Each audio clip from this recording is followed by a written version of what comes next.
Hello guys, welcome back to my channel. So friend, आपका फिर से स्वागत है मेरे यूट्यूब चैनल में। तो फ्रेंड, मेरे लिए आज है छठवां दिन। तो मैं फिर से एक और रियलिस्टिक वीडियो लेके आया हूँ, जैसा कि मैंने आपसे 30 दिन का वादा किया था। तो फ्रेंड, मेरी वीडियो आपको अच्छी लगी हो तो प्लीज़ लाइक करें और कमेंट करें, और जो भी अगर चैनल पर नए हो तो प्लीज़ सब्सक्राइब करें और बेल आइकन को दबाएं, ताकि मेरी नेक्स्ट वीडियो की नोटिफिकेशन आपके पास जल्दी से जल्द पहुँच सके। तो फ्रेंड, हम चलते हैं अपनी वीडियो की ओर। धन्यवाद। हेलो फ्रेंड, तो कैसे हैं आप सब लोग। तो फ्रेंड, मैं सबसे पहले अपने पेज को मैं टेप से चिपका रहा हूँ। टेप से चिपकाने के बाद पेज क्या है, खिसकता नहीं है, जिससे हमें अपनी ड्राइंग को बनाने में आसानी होती है। अगर पेज खिसकेगा तो हमें फिर बार बार से में डिस्टर्ब होंगे, और डिस्टर्ब होने के कारण हमारा ड्राइंग है जो वो गलत बनेगा। तो फ्रेंड, इस वजह से हमें टेप से चिपकानी ज़रूरी होती है। तो फ्रेंड, उसके बाद फिर मैं अपने ड्राइंग की बना रहा हूँ आउटलाइन।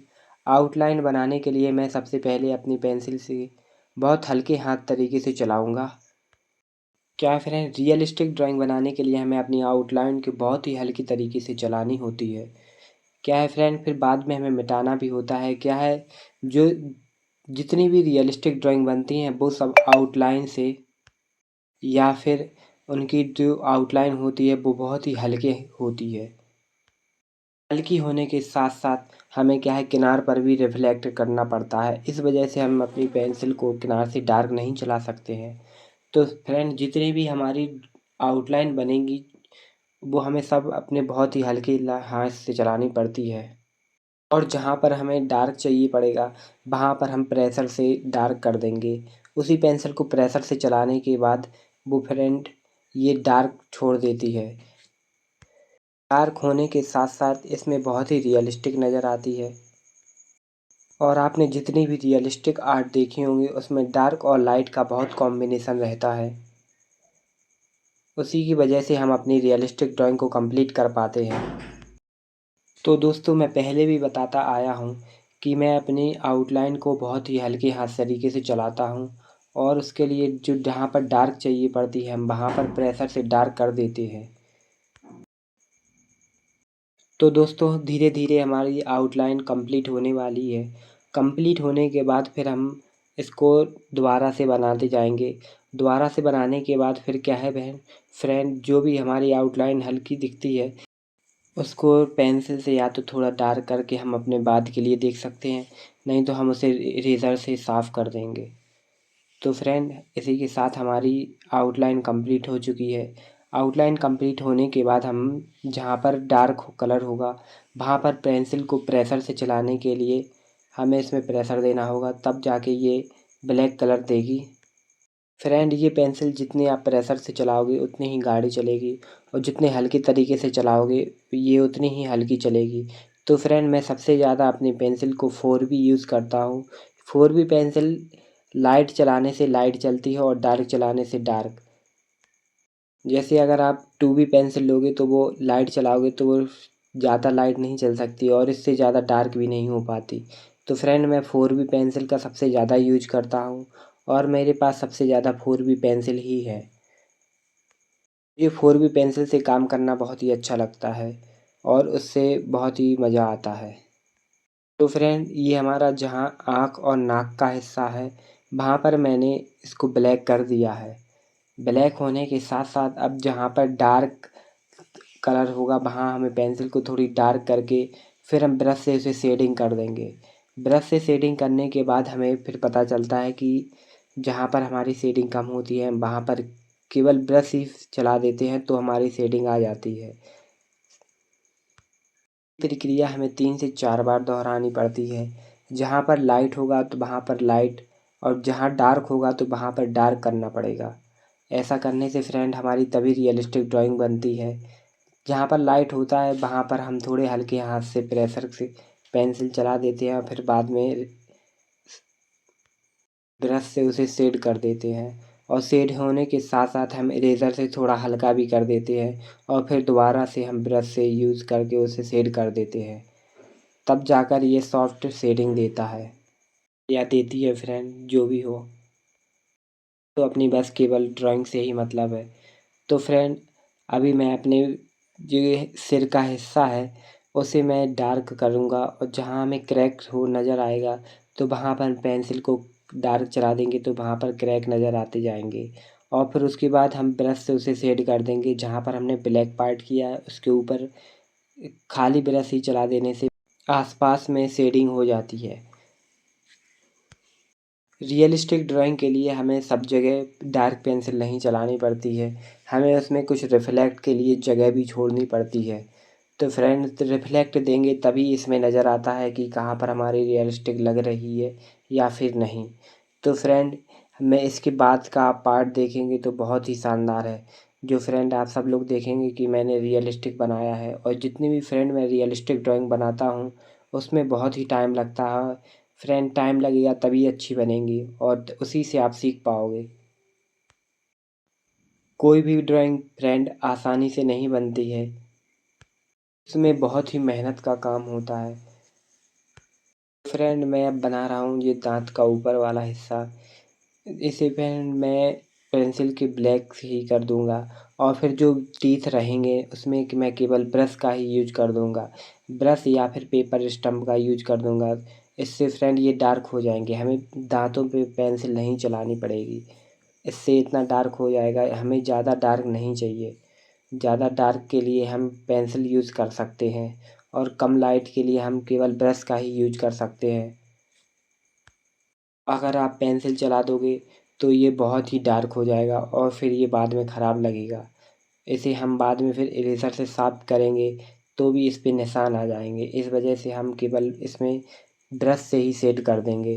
ब्रश से शेड करने के बाद फिर हम उसमें इरेज़र से थोड़ा लाइट कलर कर देंगे, तब जाकर ये रिफ्लेक्ट नज़र आएंगे। तो फ्रेंड पूरी ड्राइंग बनाने में बहुत ही समय लगता है, तो आप देखते रहें। और मैं एक बार जो प्रोसेस कर देता हूँ मैं उसे 2 या 3 बार दोहराता हूँ। ऐसा करने से ही हमारी रियलिस्टिक ड्राइंग बनती है। तो फ्रेंड जैसे ही हमारे 30 दिन हो जाएंगे मैं वैसे ही एक एक करके अपनी सारी ड्राइंग दिखाऊंगा कि मैंने 30 दिन तक क्या बनाया है। तो फ्रेंड आपने देखा है कि मैंने केवल दांतों पर ब्रश का ही यूज किया है, जैसा कि मैंने बताया था। वहाँ पर हमें पेंसिल नहीं चलानी पड़ेगी, वहाँ पर हमें पेंसिल चलाने की ज़रूरत भी नहीं पड़ेगी, इससे हमारा ब्रश से ही यूज हो जाएगा। तो फ्रेंड आप जब तक देखते रहें और वीडियो को आराम आराम से देखते रहें तभी जाकर हमें समझ में आएगी। तो हम चलते हैं अपने लास्ट की ओर।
आप फ्रेंड देख सकते हैं कि जहाँ पर हमें रिफ्लेक्ट नज़र आएगा वहाँ पर हम पेंसिल नहीं चलाएंगे, पेंसिल चलाने से फिर वहाँ पर हमें इरेज़र से साफ़ करना पड़ेगा, तो फिर वहाँ इतनी रिफ्लेक्ट नज़र नहीं आएगी।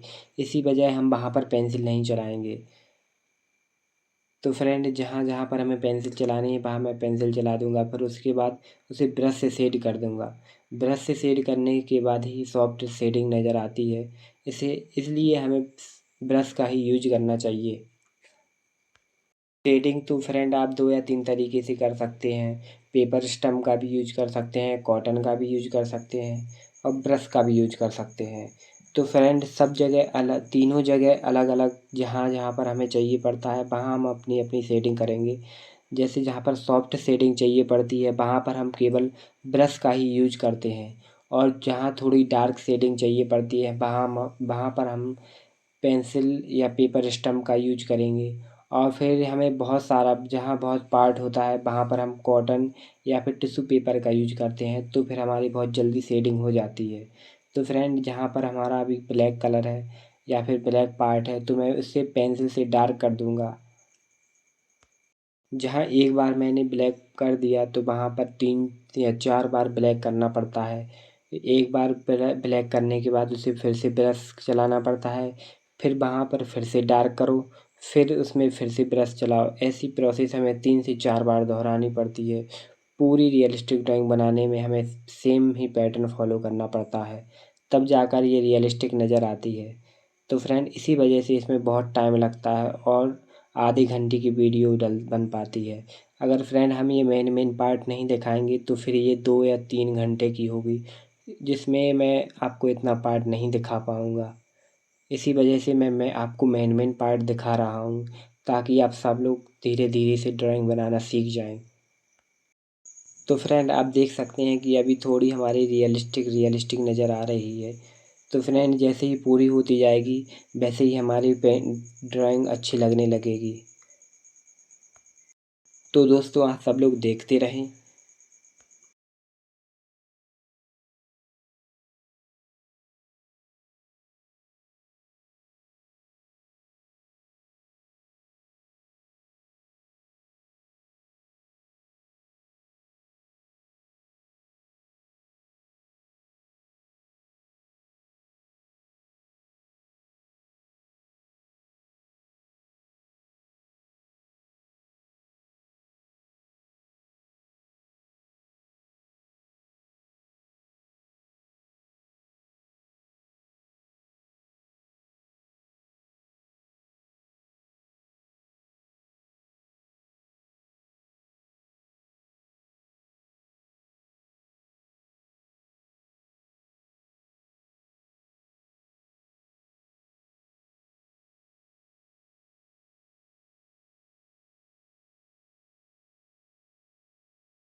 तो फ्रेंड आप देख सकते हैं कि जहाँ हमें लाइट चाहिए है तो वहाँ पर मैं इरेज़र से साफ़ कर दूँगा। इरेज़र आप 2 या 3 इरेज़र भी चला सकते हैं। जैसे कि एक टॉम्बो मोनो इरेज़र रहती है, एक नीडेड इरेज़र रहती है, एक नॉर्मल इरेज़र रहती है। तो आप काम तो तीनों तरीके से कर सकते हैं। मेरे पास दो इरेज़र नहीं है, केवल मेरे पास एक ही इरेज़र है अभी नॉर्मल वाली, इसी से मैं अपना काम चला लूँगा। फ्रेंड, ड्राइंग केवल बनानी आनी चाहिए, आप कैसे भी काम कर सकते हैं। ज़रूरी नहीं है कि आप केवल नीडेड इरेज़र या फिर टॉम्बो मोनो इरेज़र से भी काम कर सकते हैं। फ्रेंड, मैंने अभी तक जितनी भी ड्राइंग बनाई हैं, मैंने उसमें नॉर्मल इरेज़र का ही यूज किया है। मैंने उसमें टॉम्बो मोनो इरेज़र यूज नहीं की, ना कि मैंने इसमें नीडेड इरेज़र यूज की। केवल मैं नॉर्मल इरेज़र ही यूज करता हूँ और उसी से हमारा काम हो जाता है। आप देख सकते हैं कि रियलिस्टिक अभी नज़र आने लगेगा। रियलिस्टिक ड्राइंग बनाने के लिए फ्रेंड हमें बहुत ही अच्छा लगता है और मैं सबसे ज़्यादा रियलिस्टिक ड्राइंग ही बनाता हूँ। तो फ्रेंड, मैंने 2 या 3 से बार शेडिंग तो कर ही दी और एक बार और लास्ट बार शेडिंग करनी पड़ेगी। जहाँ पर डार्क पार्ट है वहाँ पर हमें डार्क करना पड़ेगा और जहाँ पर शेडो है तो वहाँ पर मैं केवल ब्रश का ही यूज करूँगा। तो सेम फ्रेंड लास्ट बार और होगा, फिर उसके बाद हमारी ड्राइंग कंप्लीट होने वाली है। आधी ड्राइंग तो अभी कंप्लीट हो ही चुकी है और थोड़ा और मेन पार्ट बचा है, उसमें हमें फिनिशिंग देनी होगी। फिनिशिंग देने के बाद ही हमारी ड्राइंग रियलिस्टिक नज़र आनी है।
तो फ्रेंड, मैं कोई कोई जगह पेपर स्टम्प का ही यूज कर रहा हूँ, जैसे जहाँ पर हमें डार्क शेडिंग चाहिए तो फिर वहाँ पर मैं पेपर स्टम्प चला रहा हूँ और जहाँ पर सॉफ्ट शेडिंग चाहिए वहाँ पर मैं केवल ब्रश का ही यूज कर रहा हूँ।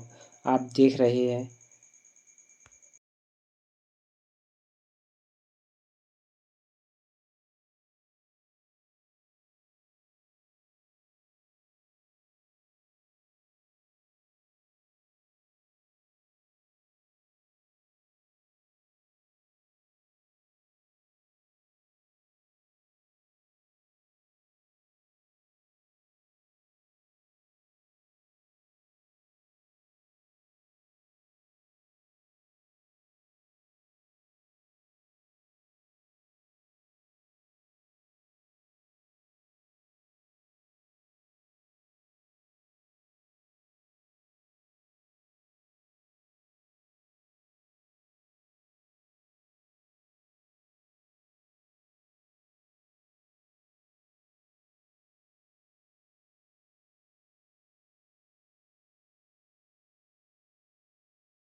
तो फ्रेंड अब हमारी ड्राइंग कंप्लीट होने वाली है, बस कुछ फिनिशिंग वर्क देना होगा। तो फ्रेंड ये हमारी इरेज़र ही है, नॉर्मल इरेज़र को मैंने पेन से चिपका दिया है और उसका मैं यूज कर रहा हूँ टॉम्बो मोनो इरेज़र जैसे ही।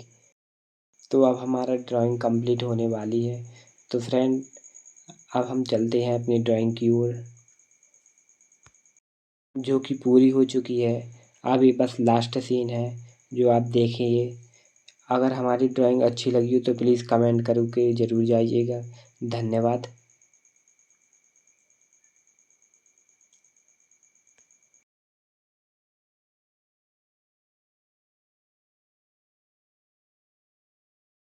हेलो गाइस, तो अंत तक बने रहने के लिए धन्यवाद। तो हम चलते हैं अपनी नेक्स्ट वीडियो में, तब तक के लिए बाय बाय।